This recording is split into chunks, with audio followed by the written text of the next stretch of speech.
who's been shaping the community industry for over a decade. David Spinks is a coach who helps founders, executives, and community leaders build with clarity, calm, and integrity while also navigating life's biggest transitions. He is the former co founder and CEO of CMX, the author of The Business of Belonging. And when he's not thinking about communities, he's a dad and a husband and a hiker. In this session, David will guide us inward, exploring what it means to lead from curiosity instead of fear. You will walk away with practical tools and a simple practice you can use anytime you feel stuck that will help you show up as a more conscious, empowered leader. Please join me in welcoming David Spinks. Here he is. Woo! Woo! Just imagining an applause. That's right. Everyone is in their living room. Yes, Like, that's right. David. Yeah. I will also mention to folks in the chat, after this presentation that David will do, we will have an interactive kind of Q&A discussion session.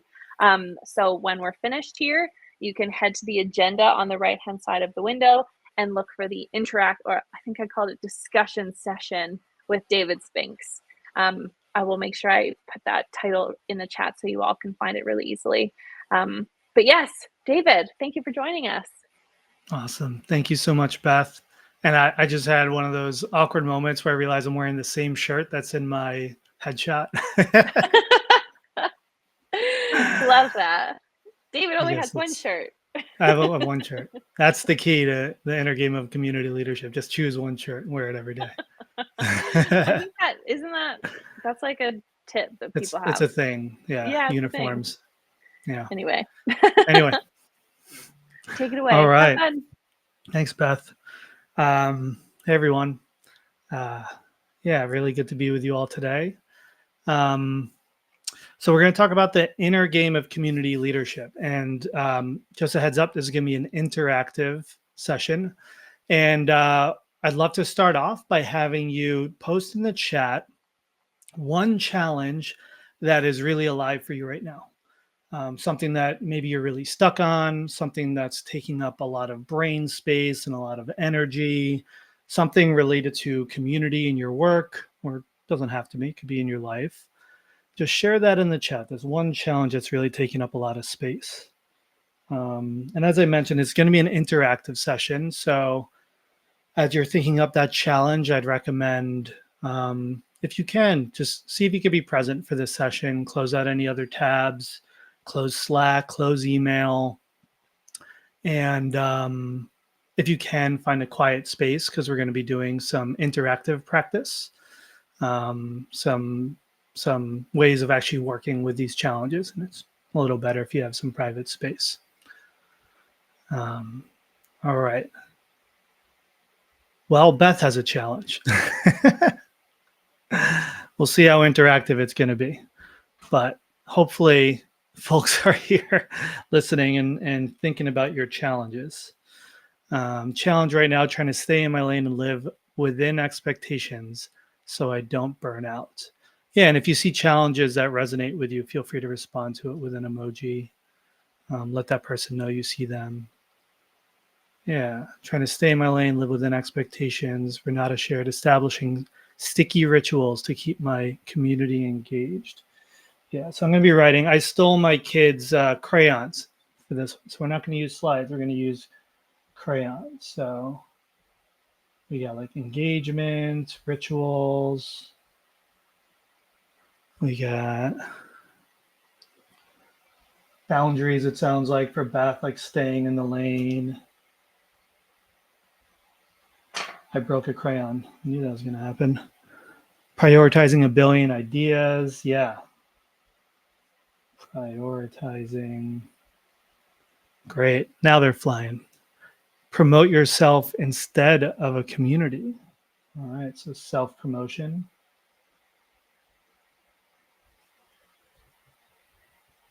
Yeah. All right. Let's see if we get a couple more.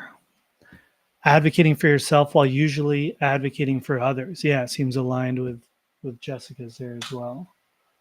So advocating. Great. Let's see if we get a couple more. Beth loves the crayons.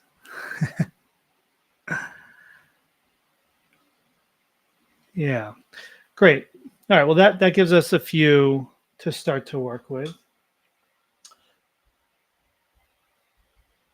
Okay, so this is kind of how I want to frame this. So here are my crayons, and here's my beautiful picture. This is you. Imagine this is you. You look wonderful. You look beautiful. And so these are all the challenges that some of you share that we might face leading communities, right?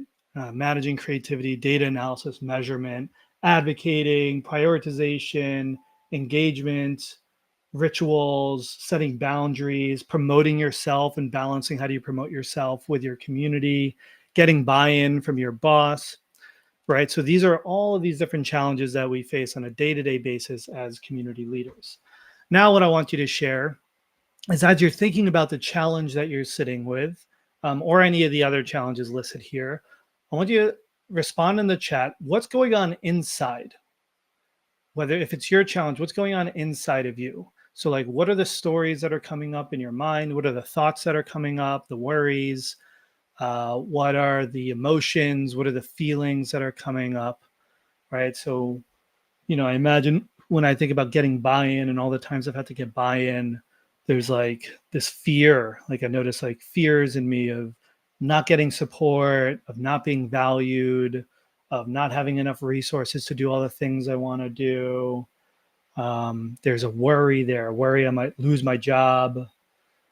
Um, yeah. So, what are the internal experiences that you're having as you're sitting with these challenges?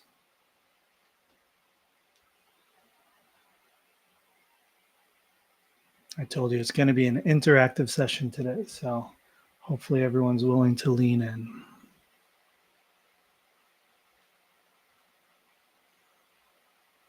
in. Exhaustion and loneliness. Yeah, I know those feelings in community leadership, exhaustion, loneliness, paralysis, paralyzed. It won't work. Yeah.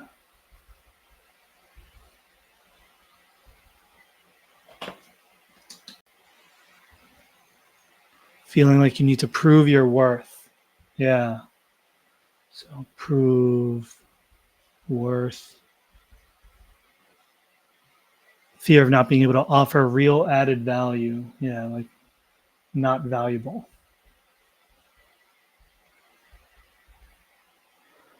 Low self-esteem. Yeah, it's like self-doubt.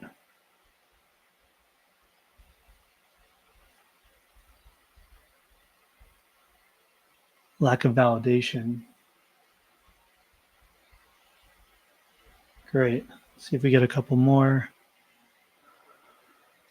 Working more than you want.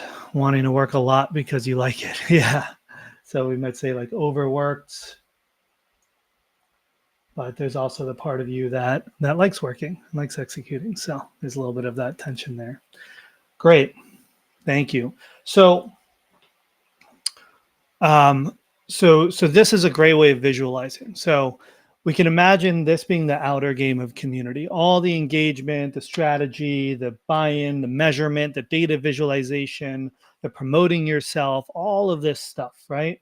And then while this is happening, we're having an inner experience as well. And that inner experience, what you shared, is proving worth. I'll make this big. Exhaustion, paralysis, low self-esteem, worry about I'm not valuable, lack of validation. People look at me like I'm a kid with no experience. Thanks, Michelle. We've been doing it for 10 years. And you're 5 foot nothing and look a little young. Yeah. Yeah. So people not understanding you or not giving you credit for your experience. And so when I talk about the inner game of experience of community and community leadership, um, we're talking about this inner world. And why is this important? Well, for most of my career, I've focused on these external things. And I felt all of this inside. And the story that I told myself was that if I can achieve these things outside, then I will feel okay inside, right? If I just build a more engaged community, then I will feel worthy.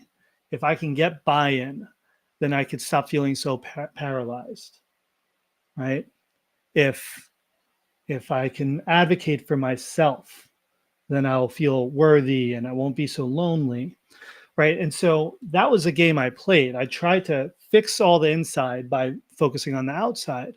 And what happened? Like I accomplished a lot, right? I built multiple companies, built co-founded CMX, and we built a massive community for the community industry, launched an incredible conference, sold the company, I published a book, and yet it didn't go away. None of that inner experience went away.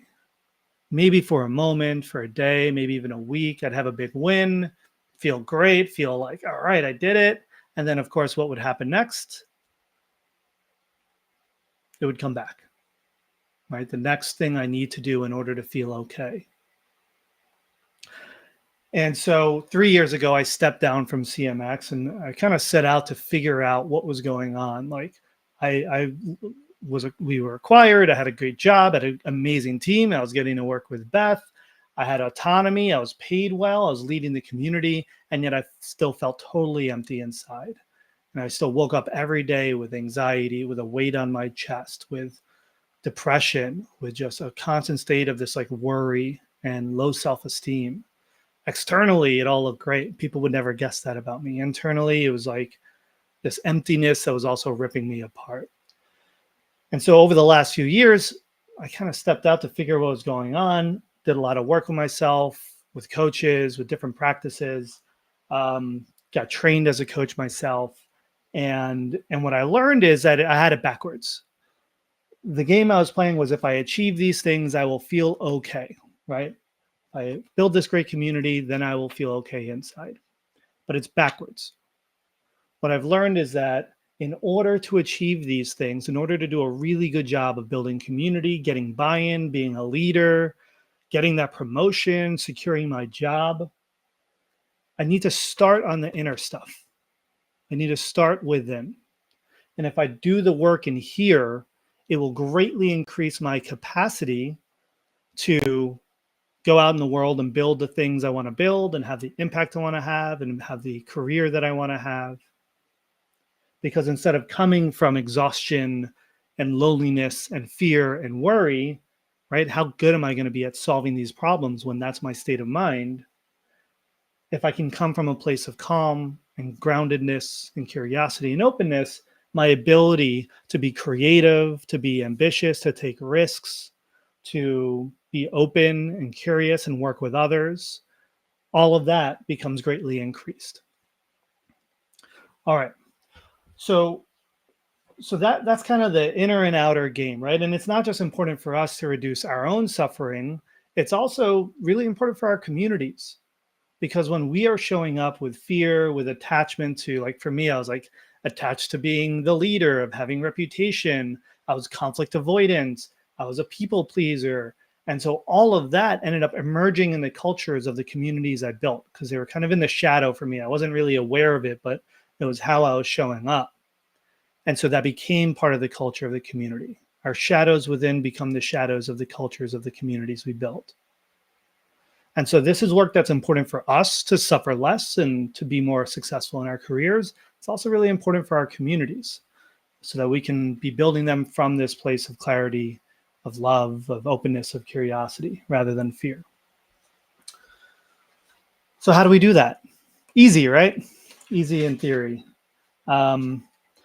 So my goal for the rest of the session is to take you through a simple process. And this is what I do with a lot of clients. It's what I do with myself as I continue to step into community leadership. And I didn't come up with anything in here. I weaved it together and gave it a nice acronym because I can't help myself. You know, I love a good acronym. But these are all frameworks and methodologies that I've learned from others, from other teachers, from other lineages. I'll let you know where I learned them from. Another thing I would say is don't trust anything I say. None of this is advice. Don't Don't believe anything I say because I say it. I just want you to try it for yourself, right? So look at this as an experiment for the next 15 minutes that you get to run and see how it goes for you. Maybe it helps. All right. So the framework is called CARE. That's memorable, right? Easy to remember. All right. So first, C is for check-in. All right. And what does that mean? Well, there's a very simple framework that I love to use. I use this pretty much every single day. It looks like this. Isn't it beautiful? Wow. Yeah. So above the line, below the line. All right. And so this is a framework from the Conscious Leadership Group from Jim Demmer and Diana Chapman. And so at any given time, we can be above the line or below the line. And so the first step, as you're thinking about this challenge that you're sitting with, getting buy-in, growing engagement, whatever the problem is, you might notice you're trying to like solve it, and it's creating stress and anxiety because you're trying to find the solution. You're trying to think your way into that comfort. And so the first step is to check in. Am I above the line or below the line? Below the line, you know you're below the line when there's a sense, there might be a sense of, there might be blame. So you might be blaming someone else, like, my boss just doesn't understand the work I do, or that community member is just being totally unreasonable. You may be blaming someone else, or you may be blaming yourself, like, I suck, or I don't have what it takes. You may be below the line if there's black and white thinking. So that it has to be this or that. Those are the only two options, and there's no other option. It has to be this or that. You know you below the line, you might feel it. There might be emotions of fear, of worry, of anxiety. There might be a sense of urgency, right?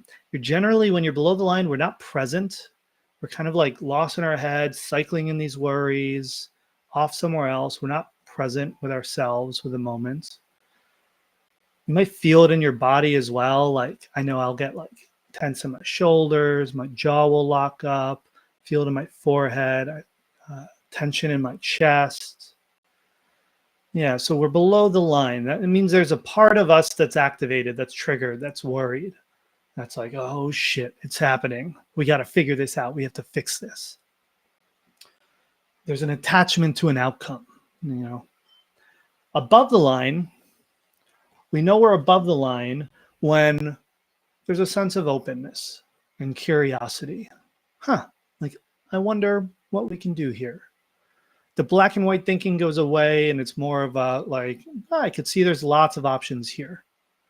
Yeah, I could see how there's many different paths, or there's a middle way. Yeah, the blame goes away, and there's kind of just a sense of like ownership of autonomy. Like, oh, what can I do here? What's in my power? There's kind of, you can even feel in your body. Like, I notice my shoulders will drop back. There's an openness, a calmness. Feels almost clear in my body. Yeah, it's like wanting to have a win-win with the others around you as well. And so this is kind of above the line.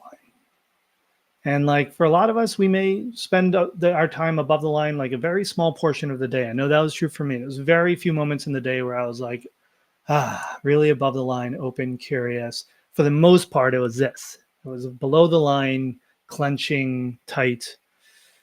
And so the first step is to check in. Are we above the line or below the line? And you might just notice from checking in and becoming aware of your state, like, oh yeah, I'm below the line. Sometimes that's enough to shift. And you're just like, like, can I invite some more curiosity here? Can I open up? Yeah, okay, I could be more open with this. And sometimes that's enough. So you can even try that now with a challenge that you're sitting with and ask yourself, like, am I willing to shift? Can I bring some more curiosity, or can I open up around this? And just notice already how maybe the feeling around that challenge changes. The next step is acceptance. So you check in, you notice you're below the line, you can't immediately shift. And so the practice is to accept. I'm below the line. This is where we practice non-judgment, right? Because sometimes we'll be like, I'm below the line. Fuck, why am I below the line all the time? Why am I doing this to myself? I'm always below the line. Why am I always blaming people? And so just noticing that spiral, noticing that pattern, and instead just, okay, I'm below the line. Can I accept that I'm below the line? Can I accept the part of me right now that's really triggered and activated and worried, and just let it be here? Can that be okay? I don't need to change it right now. I can be with it. I can learn more about it. And maybe that means I don't send that email to my boss right now, right? When we're below the line, not a great moment to send that email or engage in conflict or try to solve the problem.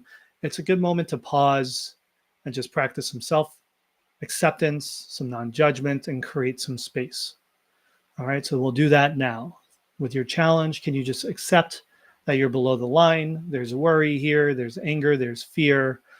We don't have to change it. Let's just create a little bit of space around it.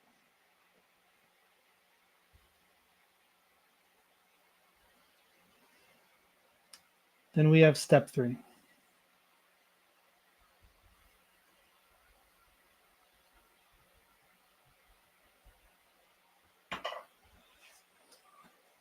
Step 3 is we practice responsibility. You can call it radical responsibility if you want. You could call it ownership. But the purpose here is to really start to move away from blame and move into more of an empowered stance. Because when we are below the line, we're blaming. It's my boss's fault. It's my colleague's fault. It's the community member's fault. Or we blame ourselves. Like, it's my fault. I did this. I suck. I'm the worst. This is all me. And so the practice with responsibility isn't to blame or judge yourself. It's just to notice, what's my responsibility here? In conscious leadership, they call it taking 100% responsibility.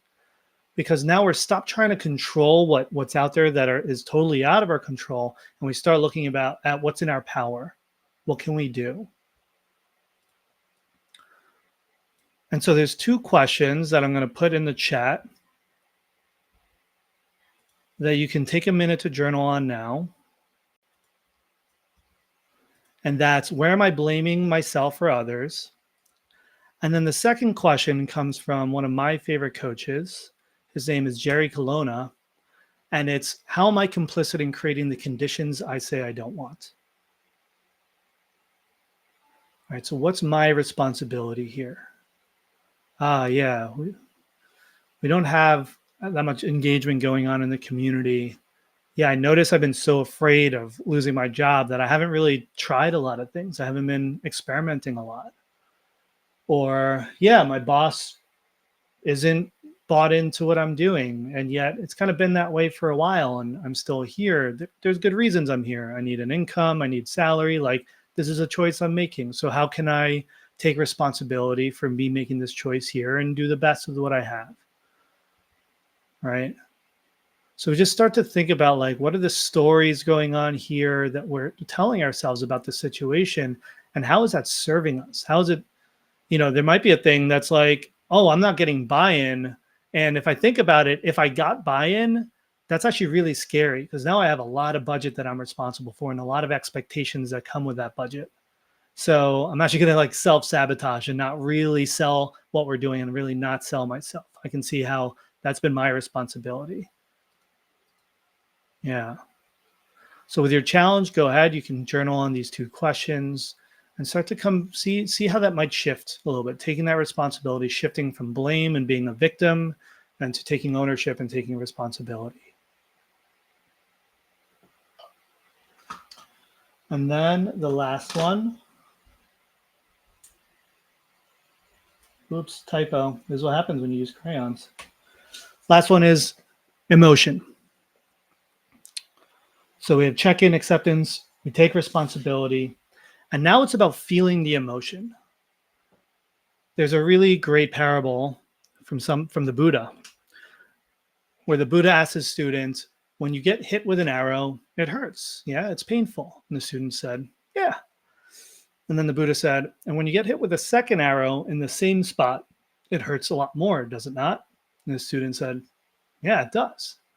And the Buddha said, well, in life, we can't always control the first arrow, but the second arrow is optional. And the second arrow is our reaction to the first. Right? So our boss says no to budget. Ow, that hurts. Or a community member says something mean to us or gives us cruel feedback. Still gets me every single time. Every mean comment I get on LinkedIn. It hurts. But then the second arrow is where we start ruminating. What does this mean about me? Am I going to lose my job? Am I bad at my job? And we go through all these stories and we create all this suffering for ourselves instead of just feeling the pain and feeling the emotion. And so we're just going to take literally like 2 minutes right now, and we're going to invite the emotion in. We want to welcome it in. Now, I'm going to ask you to feel an emotion. If this doesn't feel comfortable for you, we're in a large group here. Feel free to opt out. But I'm going to invite you to feel the emotion for a moment. And so what you might do is just close your eyes. And it's helpful to first ground yourself, feel your feet on the ground, feel the weight of your body being pulled into the earth, feel that base, that support. And you can take a few deep breaths, just grounding yourself.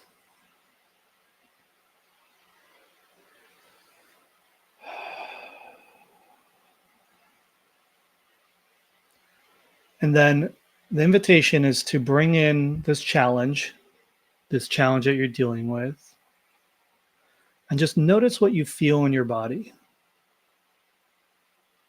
When that worry comes up, when that fear, when that loneliness comes up, when that sense of I'm not valued, I'm not worthy, just notice where you feel it in your body and see if you can notice where you're kind of trying to control it or keep it down or keep it still or stuck.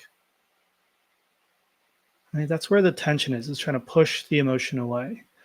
Emotion's energy in motion and needs to move. And so with your breath, like keep breathing into it and see if you can welcome it in. Almost like allowing it to expand a little bit at that edge, allowing it to move, allowing it to be here. And just see how it shifts, even just with a few breaths, just changing the direction from pushing it down or away into welcoming it in.